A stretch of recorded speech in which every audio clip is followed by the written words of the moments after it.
መቼም አንቺንም እናትሽንም ፈተና ውስጥ ከትቼ አታመሰግኝም። በፍጹም ኤልያስ፣ አንተ ትክክል ነህ። እኔ ነኝ የተሳሳተ መንገድ መርጬ እናቴን ወጥመድ ውስጥ እንድትገባ ያደረኳት። ታዲያ ይህን ሁሉ ምን አመጣው? ሰላምዬ ከስራ ተባራ በጣም ተጨንቃ ነበር። ጭንቀቷ ደግሞ እኔንም አስጨንቆኝ ነበር። ከዛ አንተ ቤተ ክርስቲያን ሄድ ብለህ ቴክስት ስታደርግልኝ እና ስመጣ አሁን በጣም ተረጋጋሁ። አንተ ሳልነግርህ ሲጀመር መድኃኒቴን ታውቀዋለህ። እኔ እንኳን ልሱ አልነበረም፣ ግን ሰላም ምን ሆና ነው? ሰላምዬ ከአንድ ልጅ ጋር የሆነ ነገር ሳትጀምር አልቀረችም እና ካፌ ውስጥ ጸብ ሳይፈጠር አልቀረም። በግጭቱ ደግሞ እቃዎች ተሰባብረው ነበር። የእቃዎቹን ዝርዝር ደግሞ ለሰላምዬ ሰጥተዋታል። እንዴ ምን እንድታደርገው? እቃውን ገዝታ እንድትተካ። ያ ካልሆነ ደግሞ ከስራ መባረር ብቻ ሳይሆን ክስም እንደሚመሰረትባት ነግረዋታል። ወይኔ በማርያም። እና ምን ተሻለ ሀንዬ? አላቅም። አሴርን ልጠይቀው ብላት አይቻልም አለችኝ። አሁን ምን እንደማደርግ ራሱ ግራ ገብቶኛል። አይዞሽ በቃ እግዚአብሔር ያውቃል። እሱ ለሁሉም መፍትሄ አለው። እሱ ልክ ነህ። በቃ አሁን ወደ ቤት እንሂድ መሰለኝ። እሺ ግን እኮ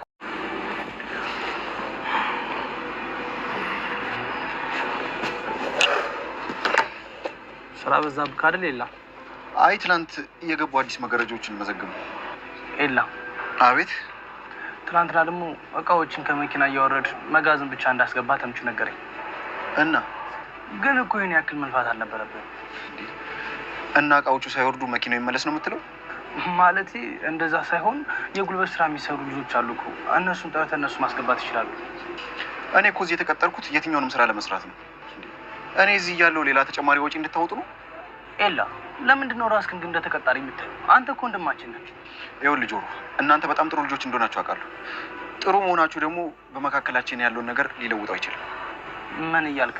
ይህ የእናንተ ሱቅ ነው፣ እኔ ደግሞ የእናንተ ተቀጣሪ ነኝ። እውነታው ይሄ ነው፣ አለቀ። ግን እኮ አንተኛ ምንም ነገር ባልነበረን ሰዓት ብዙ ነገር አድርገልናል። ያኔም ቢሆን ምንም የተለየ ነገር አላደረኩላችሁ። ጓደኞቼ ናችሁ። በቃ የተገኘውን ነገር አብረን ተካፈልን።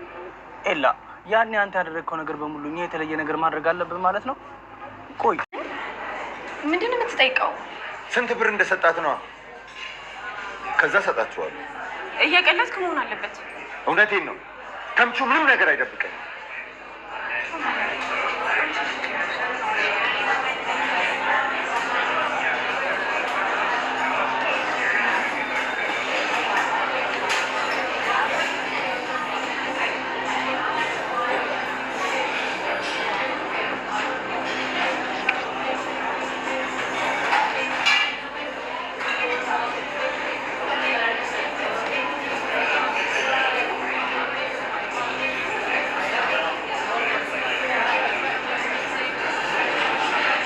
ቦስ የምትሉኝ እኮ ለቀልድ አይደለም።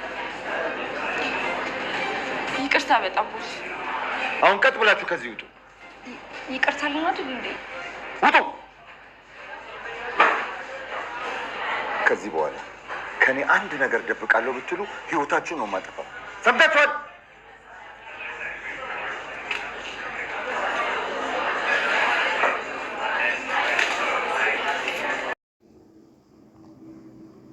ጆሮና ተምቹ በጠላት ተከበዋል ማለት ነው። እንግዲህ ጆሮ የወይዘሮ ሜላትን ወርቅ ሰርቄ ያስመልሳለሁ ብሎ ከዝግበው ሰርቆት ነበር። ዝግበው ደግሞ መልስልኝ ሲለው እነሱ በአንድም በሌላ በቀጥታ መመለስ ስላልቻሉ እሱ በተዘዋዋሪ እየተበቀላቸው ይገኛል ማለት ነው። የሁለታቸው እንዝላልነትና ጥንቁቅ አለመሆን፣ ገንዘብ ማባከን ያው ለጠላታቸው እያጋለጣቸው ይገኛል። እንግዲህ ዝግበው ያሰበው ምንድነው? እነ ተምቹን በአንድም በሌላም እነሱ ገንዘብ እንዲጠፋ ነው እያደረጉ ያሉት። እናም ዛሬ የሰራው ስራ ምንድነው? ሁለት ልጆችን ልኮ እነሱ ደግሞ በአጋጣሚ የተዋወቁት መስለው ከተምቹ ጋር አብራ ካደረች በኋላ ገንዘብ ሱቅ ሄዳ ተቀበለች። ያንን ገንዘብም አምጥተው ለዝግበው ሰጡት እና እንደውም ዝግበው በምንም መንገድ አያውቅም። ስለዚህ እኛ ይህን ሁሉ ገንዘብ ሙሉ በሙሉ ሳንሰጠው ቀንሰን ለራሳችን መውሰድ አለብን ብለው ከተነጋገሩ በኋላ ቀንሰው ገንዘቡን ለራሳቸው ወስደው ነበር እነሱ። ከዛም ወስደው ሲሰጡት ገንዘቡን እኔ አውቃለሁ ተምቹ ስስታም አይደለም፣ ይሄን ብቻ ገንዘብ እንደማይሰጣችሁ እርግጠኛ ነኝ። ስለዚህ እኔ አሁን ደውዬ ጠይቀዋለሁ ይነግረኛል ስንት እንደከፈለሽ ብሎ ልጅቷን ሲያፋጠጣት ስለፈራች ሁለታቸውም የወሰዱትን የተካፈሉትን ገንዘብ መልሰው ሰጥተውታል ማለት ነው። እናም በዚህ ምክንያት ሁለተኛ ግን ከኔ የምትደብቁት ነገር ቢኖር ህይወታችሁን ነው ማጠፋው እና እምላችሁን ስሙ ብሎ አስፈራርቶ ልኳቸዋል ማለት ነው። እና ምን በአጋጣሚ ያገኛት ሴት ሳትሆን ሆን ብላ ለተልኮ የተላከች ሴት ናት። ያው ተምቹ ደግሞ በአጋጣሚ እንዲሁ ዝም ብላ በአንድ እይታ የወደደችው ስለመሰለውን አብሯት ተጋድሞ ያደረውና ተምቹ በዚህ በቀላሉ እንግዲህ እየተከታተለ ፊት ለፊትም እያገኘው ነው። በሌላም በኩል ደግሞ ሰዎችን እየላከ ገንዘቡን እንዲያጠፋ የራሳቸውን ችግር ውስጥ እንዲከቱ እያደረገ ነው። በሌላ በኩል ደግሞ መክሊት ራሷ ጆሮ አዝኖ ከእስር ቤት ቢያስወጣት ማለት ነው። ከእስር ቤት ከወጣች በኋላ ተምቹና ሀንቾ ሌላ ምዕራፍ ላይ ደርሰው ፍቅራቸው እንደ አዲስ ታድሶ ፍቅረኛሞቹና ስላገኘቻቸው በጣም ተናዳለች። ሀናንም አስፈራርታት ነበር። ሀና ግን ጆሮን ከኔ መንጠቅ ከቻልሽና መውሰድ ከቻልሽ ውሰጂው ብላት ነበረ። ግን መጀመሪያ እኔን ገለሽ መሆን አለበት ስላለቻት ጆሮን በጥፊ ስለመጣት በዛ በቀል ይዛ ማለት ነው ስራ ስሪ ብሎ እሱ ቁብ ያስገባትም እሷ ስራ እየሰራች አይደለም፣ ገንዘብ ካልሰጠህኝ ያለች በተደጋጋሚ ኤልያስን እያስቸገረችው ትገኛለች። ኤልያስ ደግሞ ሳሰሪ ገንዘብ ልሰጥሽ አልችልም፣ እዚህ የገባሽው እኮ ልትሰሪ ነው እንጂ ገንዘባችሁን እያወጣሽ ለማባከን ነው።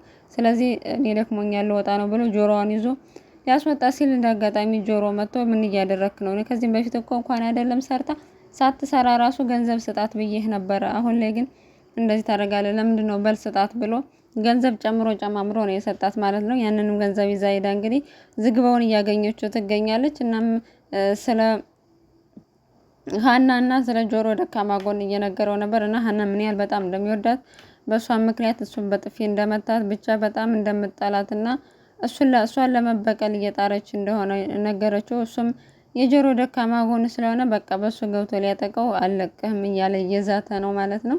እናም ልጅቷንም ልታስተዋውቀው ስለሷ ሁኔታ እንድትነግረው ጠይቋት ነበረ። እሷ ግን ሙሉ ምግብ ካልጋበዝከኝ በአንድ ምግብ ብቻ አልናገርም ብላ ከዛም ሙሉ ምግብ 2 ምግብ ሲጋብዛት ያው ያላትን መረጃ ሁሉ ስለ ጆሮ አሳልፋ ሰጥተዋለች። ጆሮ ደግሞ ከጀርባ ምን እየተጠነሰሰባቸው እንዳለ አያውቁም። ኤልያስም ከነሱ ጋር እየታገለ ነው። ምክንያቱም በዚህ ሁኔታ ከቀጠላችሁ ወደ ቀድሞ ሁኔታችሁ የማትመለሱበት ምንም ምክንያት የለም። የገንዘብ አያያዛችሁም እያወቃችሁበት አይደለም። እናም በዚህ ሁኔታ ከቀጠላችሁ ትከስራላችሁ። እኔ ለዛ ነው እንጂ እኔ ምንም ችግር የለብኝም በገዛ ገንዘባችሁ ብሏል። እና ደግሞ ካስቀየምንህ በጣም ይቅርታ ብሎት ነበረ ጆሮ። እናም ለምንድነው ስራህን ብቻህን የምትሰራው? ሌላዎች እኮ በገንዘብ ከፍለህ ስራ መጋዘን ውስጥ መኪና ውስጥ ያሉትን እቃዎችም ወደ መጋዘን ብቻ ማስገባት የለብም እያለው ነበር። እኔ እዚህ የገባሁት ልሰራ ነው፣ ስለዚህ ደግሞ ማንኛውንም ስራ ሰራለሁ ብሎ ያው ጆሮም አንተ እኮ ባለውለታችን ነህ፣ ያኔ በቸገረን ጊዜ ከጎናችን ሆናል፣ ስለዚህ ራስክን እንደ ሰራተኛ አትቁጠር፣ ያንተ የሆነው ነገር ሁሉ የኛ ነው ብሎታል ማለት ነው። በሌላ በኩል ሀኒቾን ደውሎ ቤተክርስቲያን እንሄድ ብሎ አግኝቷት ነበር። እናም ሀና በጣም ደብሯት ነበር። የደበራትም ሰላም እንግዲህ ችግር ውስጥ ገብታለች። ያው ሳሚ ጭራሽ ከሷ ጋ ነው የሚውለው ማለት ነው። ስራዋ ቦታ ሌላ ቦታ አይውልም። ምክንያቱም ሌላ ቦታ ካዋልኩ ወደ ሱስ ይመለሳለሁ። ስለዚህ ባይሆን እዚህ ቁጭ ብዬ አንቺን እያየው እውላለሁ ስላላተኝ በዛም ምክንያት እዛ ቁጭ ብሎ አንዱ በጣም ቆንጆዬ ነሽ ታምሪያለሽ ብሎ ሰላምን ስለያዛት እንዴት ሰላምን ትይዛታለህ ብሎ ከሱ ጋር ተደባድቦ ተፈነካክቶ ብዙ እቃዎችን ሰባብሯል። በዚህም ምክንያት ከዚህ በፊት እንግዲህ ስላስተዋወቀችው ጓደኛዬ ነው ስላለች ማናጀሯ ደግሞ የተሰበረው ሙሉ እቃውን አንቺ ትከፍያለሽ ብላ ዝርዝሩን በወረቀት ጽፋ ሰጥታታለች። ይህን ደግሞ ምን ማድረግ እንዳለባት ግራ ስለገባት ሄዳ ለሀና ነግራት ነበር። ሀናም በዚህ ምክንያት ተደብራ ከዛም ኤልያስ ስታገኘው ነገረችው ማለት ነው። እናም አንተ መድኃኒቴ ነህ፣ በጣም ደብሮ ነበር። ሰላም እንዳጋጣሚ ስራ ቦታ ከሆነ ልጅ ጋር ተጣልቶ ብዙ እቃዎችን ስለሰበር የዛን እቃ ክፈይ ተብላ እናም ጨንቆኝ ነበር ስለደወልክልኝ አመሰግናለሁ ምናምን ብለው ነበር። እናም እሱ በቃ እግዚአብሔር ያውቃል በጊዜ ይፈታል አንቺ አትጨነቂ እያላት እንደውም ያኔም ራሱ ያው ስራ መምረጥ ሳይሆን መስራት ያለብሽ ብለህ ስላበረታታኝ አመሰግናለሁ እያለችው ነበር። እናም የሷ ጉዳይ ስላሳሰበው እሱ ሊሆን ይችላል እንግዲህ በስከ መጨረሻም ሰላም ገንዘቡ ተከፍሎላታል ማለት ነው። ራሱን ሸፍኖ ካፌ ድረስ ሄዶ ቁጭ ብሎ ከተጠቀመ በኋላ ገንዘቡን አስቀምጦላት ለጓደኛዋ ሄደ። ጓደኛዋም ስታነበው ለሰላም ዕዳ እንደተከፈለ ነው የተነገረው ማለት ነው እዛ የተጻፈው። በዚህ ምክንያት ለሰላም ደውላ በተደጋጋሚ ስትደውልላት በጣም ስለከፋታ ስልክ አላነሳችም። በመጨረሻ ግን በቃ መታ ሰላምም በቃ ተከፍሎልሻል። ስለዚህ ስራሽን ስለምትፈልጊው ይሄንን ክፈይና ወደ ስራሽ ተመለሽ ስትላት በጭራሽ እኔ ምን ፈልጎ ይሄን ገንዘብ እንደሰጠኝ አላቅም፣ የማን እንደሆነም አላቅም። እናም ዝም ብዬ የማላውቀውን ገንዘብ ወሰድ አልችልም ብላ ጓደኛዋ በግድ አሳምናት ገንዘቡን እንድትወስድ አድርጋታለች ማለት ነው። ከዛም እዳዋን ከፋፍላ ከሳሚ ጋር ትቀጥላለች እና ሳሚንም በጣም አኩርፈው አላናግርም ብላ ነበር። እሱ ግን በተደጋጋሚ ከሰፈር እየሄደ ጭራሽ ቤቷ ድረስ እየሄደ ነበረ። እሷ ግን በጭራሽ አንተ እንዴት ነው በዚህ ልክ ደፋር የሆንከው? ጭራሽ ያን ሁሉ ችግር ከፈጠርክ በኋላ እንኳን እየተከተልክ እኔን ትረብሸኛለህ ብላ ተናዳበታለች። ግን ያው ከደው ከተከፈለ ሁኔታው የሚያረጋቸው ነገሮች ሁሉ ደስ ይላታል። ግን ደግሞ እየበሰለ አይደለም፣ ሁሌም ችግር ይፈጥራል። የሆነ ነገር ሲያስተካክል የሆነ ችግር ይፈጥራል። በዛ ምክንያት ከሰላም ጋር እየተግባቡ አይደለም እንጂ በጣም ነው የተመቻተኝ። እናም ሰላም እንግዲህ ወደ ስራዋ ትቀጥላለች ብለን እናስባለን እዳዋን ከተከፈለ። ግን ደግሞ ኤልያስም ከምናልባት ከሱቅ ያነሳው ገንዘብ ሊሆን ይችላል። ምክንያቱም ያን ያክል ገንዘብ ከየትም አምጥቶ አይከፍልም ከነ ጆሮ ሱቅ አንስቶት ካልሆነ በስተቀር እና ቀጣዩን ክፍል ዘንላችሁ እስከምንመጣ ድረስ በያላችሁበት የዓለም ዳርቻ ሰላማችሁ ይብዛ። ስለተከታተላችሁን እስከ መጨረሻው እናመሰግናለን። ሰናይ ጊዜ ተመኘንላችሁ።